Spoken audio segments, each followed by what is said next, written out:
मदद पाते ज़ेलेंस्की के चेहरे पर तनाव है। इजरायल की खुशी छिपाए नहीं छिप रही, लेकिन ईरान में आशंकाएं हैं। वहीं भारत के पड़ोसी चीन तक चिंता की लकीरें बढ़ी। Nothing worth doing ever came easy. Treat the word impossible as nothing more than motivation. America का जनादेश आ चुका है। मेक अमेरिका ग्रेट अगेन के नारे की धुन पर जीत का जश्न मनाते डोनाल्ड ट्रंप 4 साल बाद फिर से व्हाइट हाउस पहुंच रहे हैं। अमेरिका के 47वें राष्ट्रपति डोनाल्ड ट्रंप बनने जा रहे हैं। We have to put our country first for at least a period of time. We have to fix it. Because together we can truly make America great again for all Americans. America's future will be bigger, better, bolder, richer, safer and stronger than it has ever been before. अमेरिकी इतिहास में दूसरे विश्व युद्ध के बाद Trump पहले नेता है जो 4 साल के गैप के बाद राष्ट्रपति बन रहे हैं। और इसी के बाद सवाल दस्तक देता हुआ सामने आ गया, क्या अब दुनिया में चलते युद्ध के मोर्चों को ट्रंप बंद कर पाएंगे? क्या युद्ध की अगली कोई भी चिंगारी कहीं टूटने से ट्रंप रोक पाएंगे? Want a strong and powerful military, and ideally we don't have to use it. You know, we had no wars. For 4 years we had no wars, except we defeated ISIS. We defeated ISIS in record time. But we had no wars. They said, he will start a war. I'm not going to start a war. I'm going to stop wars. But this is also a massive victory for democracy and for freedom. Together we're going to unlock America's glorious destiny, and we're going to achieve the most incredible future for our people. Trump का यही बयान सामने आने के बाद विश्व के तमाम राष्ट्राध्यक्षों के चेहरे पर अलग अलग तरह का भाव आया होगा, ऐसा माना जा रहा है। ट्रंप की जीत के बाद दुनिया की सबसे बड़ी दस्तक में आज आप यही जानेंगे कि ट्रंप के जीतने से कौन खुश हुआ है, कौन दुखी है। ट्रंप राष्ट्रपति बने तो किसकी नब्ज दबी है।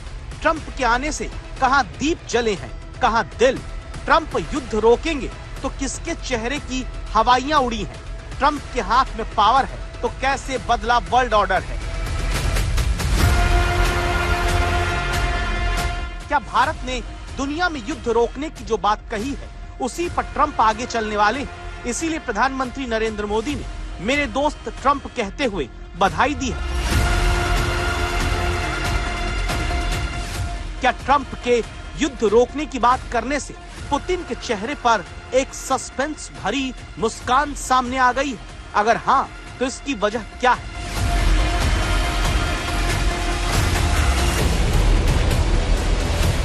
क्या राष्ट्रपति होने के नतीजों के तुरंत बाद ट्रंप के युद्ध नहीं होने दूंगा का नारा दे देने से अब यूक्रेन के राष्ट्रपति ज़ेलेंस्की के चेहरे पर नर्वसनेस नजर आने लगी है? क्या ट्रंप के दोबारा 4 साल बाद राष्ट्रपति बनने की खबर पाते ही इजराइल में बैठे नेतन्याहू का दिल बल्लियों उछलने लगा है? क्या ट्रंप के जीतने की खबर पाने के बाद ईरान शांति से आगे की अपनी रणनीति बनाने और फिलहाल ये दिखाने में जुट गया है कि वो दबने वाला नहीं, भले व्हाइट हाउस में ट्रंप आ जाएं? क्या ट्रंप के राष्ट्रपति बनने की खबर पाने के बाद भारत के 3 पड़ोसी देशों के प्रमुख शी जिनपिंग, शहबाज शरीफ और मोहम्मद यूनुस के चेहरे पर चिंता की लकीरें बढ़ गई हैं?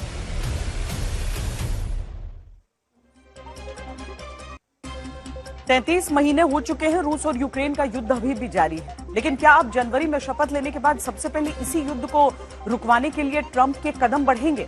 और क्या इसीलिए रूस के राष्ट्रपति पुतिन के चेहरे पर एक रहस्यमयी मुस्कान की चमक देखे जाने का दावा है? लेकिन जिस अमेरिका से मिले हथियार और पैसों से अब तक यूक्रेन लड़ता रहा, वहां के राष्ट्रपति ज़ेलेंस्की को अमेरिका से अपनी दोस्ती की दुहाई देते हुए रूस के खिलाफ प्रतिबद्धता याद करानी पड़ रही है। कहा जा रहा है कि वॉर रुकवाने को लेकर ज़ेलेंस्की के माथे पर चिंता की लकीरें बढ़ रही हैं। Ladies and gentlemen, please welcome President-elect Donald J. Trump.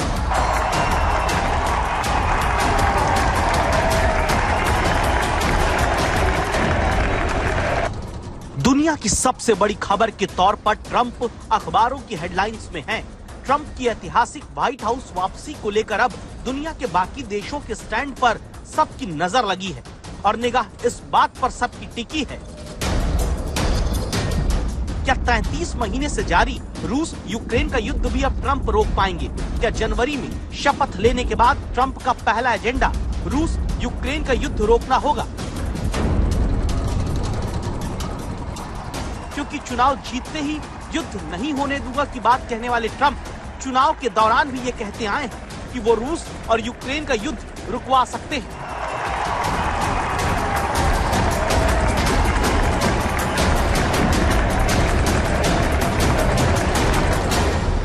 Trump पहले कह चुके हैं रूस यूक्रेन का युद्ध जल्दी खत्म होना चाहिए क्योंकि यूक्रेन और उसके राष्ट्रपति बड़ी कठिनाई झेल रहे हैं। ट्रंप कह चुके हैं कि रूस यूक्रेन युद्ध पर इतना पैसा खर्च नहीं करना चाहिए और ट्रंप ने यह भी कहा कि वो अगर राष्ट्रपति होते तो युद्ध खत्म करवा देते। अब राष्ट्रपति ट्रंप बनने जा रहे हैं, तो क्या रूस और यूक्रेन की लड़ाई खत्म होगी? अब जैसे ही ये तय हो गया कि अगले 75 दिन के भीतर ट्रंप अमेरिका के 47वें राष्ट्रपति पद की शपथ लेंगे, रूस और यूक्रेन के ट्रंप को लेकर सामने आए रिएक्शन से पता चलता है कौन खुश है और कौन तनाव में आ गया। खबर ये